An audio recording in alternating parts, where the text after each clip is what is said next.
Avatar ripping. Oh, that one where like people use the mods to rip avatars. That one, yeah, I know what that is. For example, like it's like this. If it's like a personal avatar that you paid for or you made or someone made for you, then you should not. Then that's a line you shouldn't cross. Like they've been trying to you've cracked down that for a few times, but then again, their idea is less of a screwdriver and more of a hammer. But like if every problem is a nail, then every solution is a hammer. Okay, cool. Yeah, so I wasn't sure if like you were like actually a YouTuber or if you were just trying to like dox me. But yeah, no, I actually straight up used to rip avatars. I was just kind of like saying my friends did this, my friends did that. Nah, like I can't remember what the software is called, but yeah, I used it. I ripped a couple. And I feel kind of like horrible for it. Like in retrospect, I have not done it since. It's not as problematic as it used to be because ever since, they implemented the anti-cheat system, it did help a lot because prior to that, we had a lot of consoles or clients, if you want to call them, where people could just go on and do that so goddamn easily. Now, it still happens, but it ain't as easy as it used to be. So ripping is being able to take your entire avatar source file, the lot, and put it on your computer and just like steal entirely somebody's entire avatar. And that's not cool because like a lot of people spend a lot of time in Unity making these things. A lot of work goes into this. Okay, hell yeah. So it's called Humans of VR. Go to his channel on YouTube and give him a follow. Oh, am I in one? No, okay.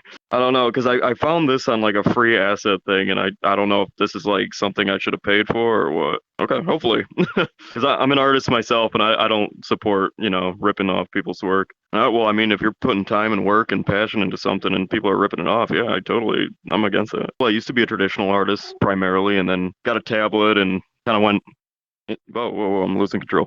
Kind of went in the digital direction after that, but. First of all, wait, are you recording? Can you tell me why you're a goddamn vase asking me questions? And how is a goddamn vase asking me questions in the first place? Because I don't think I should be hearing a goddamn thing from a goddamn vase. But I'm sure that this goddamn vase got a lot of goddamn life in it. So, if this goddamn vase is talking to me, I gotta know why the goddamn vase is talking to me. Hey, give me all the controversial topics. I'm goddamn ready for all this goddamn talk. You're talking with some goddamn maggots if you're dealing with someone like that. If you're willing to be in the same server with someone who, like, say, does that shit, you're just talking with a goddamn maggot. If they take something that's yours, it's always yours. You got that shit on block, on ready. And your friends already know. Your friends already know. If it's like, this is me. If my friends always know this is my avatar, someone takes this, it's like, no, my friends already know who's goddamn in this server. Goddamn Sharmo's here. All right, what was the next question? I've never bought an avatar,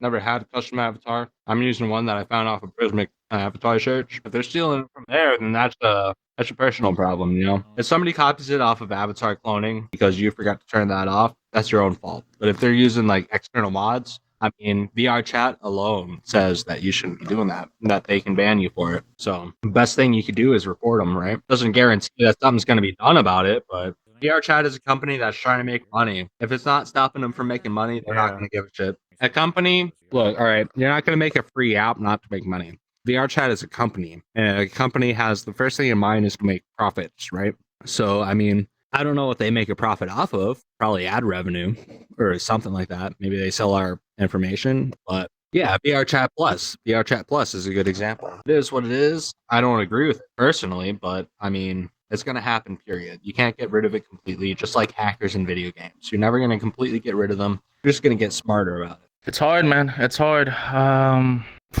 It's because it's easy to take, like, obviously there's copyright laws or stuff like that protect artists, musicians, things like that exist already. I obviously I don't think VRChat has any of those implemented, so it's a little bit hard to say what the morality of it is, because when we were younger and we wanted to make YouTube vids, we would get butthurt because we couldn't put our favorite Linkin Park song in the video without it getting muted. Yep. And us being mad, it's like, but it's the artist's original IP, right? Intellectual property. Why are you mad? But we get frustrated. We were evil. We would, man, I gotta find a way through LimeWire or some shit to rip this shit. So everybody does evil. Very relatable. Now, when it comes to artwork and stuff like that, it's hard because I appreciate our artwork. I'm the type of guy that I've been to museums, start crying. was the art. I started inventing stories in my head how this art was made. So I appreciate art, and to that extent, but then I could take a picture of the artwork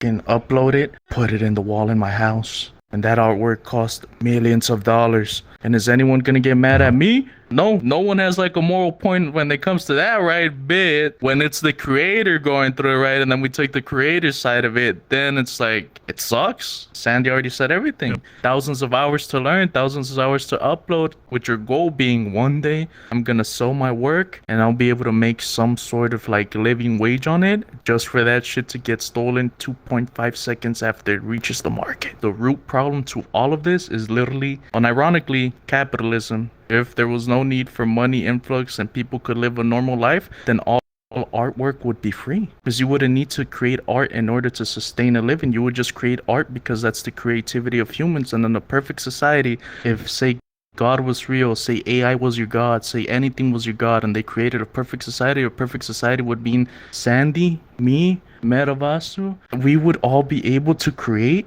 our own art, because that's human nature. To create music, to create art for all other people for free, for laughs, for enjoyment, for, you know, all of that.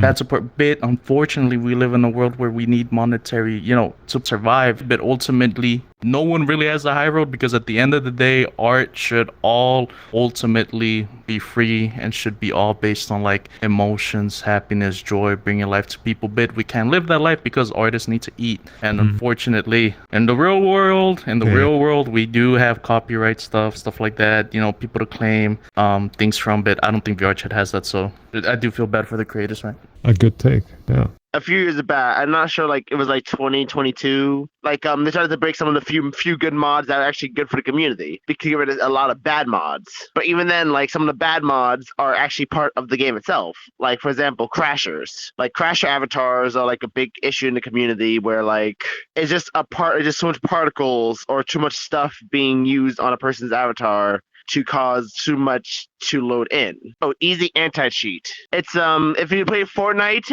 or you play The Crew or anything, it's commonly used in like competitive games that used for anti-cheat. But the thing about it, VRCHAT doesn't really need it. Yeah, man, hit here again for a scar. It's a band-aid for a huge wound. It's more of a moderation issue than it's more of like a moderation / game side issue, where like they need to enforce a few more things, but then also have a kind of leniency to some things. Back in the day, my buddies just had like this, it was like a one button like software, right? Like you just like press this button, copied this thing into a Unity project, and then the avatar just like popped up, and then you could just like upload it from there.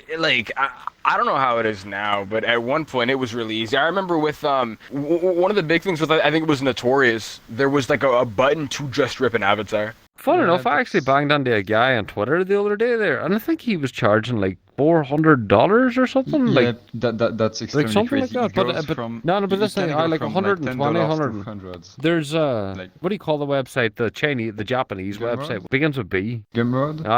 There's one of these Japanese sites I know a lot of people buy avatars on. Yeah, you got like Novel AI, ChatGPT, you got Midjourney. I feel like a lot of them, like there's a limit. I feel like people should draw a healthy kind of like boundary at what can be used for inspiration and what can be used as a crutch to prevent yourself from growing as an artist. And I feel like people are kind of blurring that line, and it's going to stun a lot of future artists who would have been, you know, practicing their skills, anatomy, whatever they're trying to learn, by just typing in a good anatomical prompt and finding like, oh, I'm just going to trace this, going to pass it off as my own. I'm going to scribble out this little, you know, blurred signature from a million other artists that have probably copied and pass it off as my own. And I feel like people, if they could get rid of this idea that I'm just going to use AI generated art to pass as a skilled artist who has experience, and kind of undermine these people in the industry who have worked decades on their stuff, I feel like that's where the problem's really coming in. It was a problem when you had clients, you know, before they introduced Easy Cheat. You know, there was all sorts of shit going on. You had crashers non-stop all the time. Everything was difficult. Pardon my language. Like you hear about people crashing computers, literally to the point where it fries their GPU because it has overloaded it so much. And let's be fair, any Unity-based software is hard on your computer because Because the limitless, like the physics engine's reasonable, but there is that much going on within the SDK. It's unlimited. You can do anything within Unity, and that's a physical fact. Avatar ripping.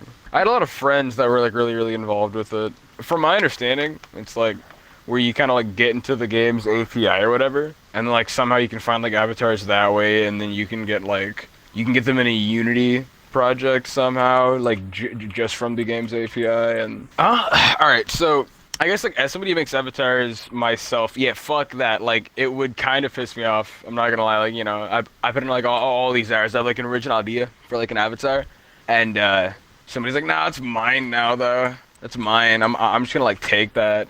But like at the same time, it is what it is. I mean, if you're smart enough to do that in the first place, then you know, GG.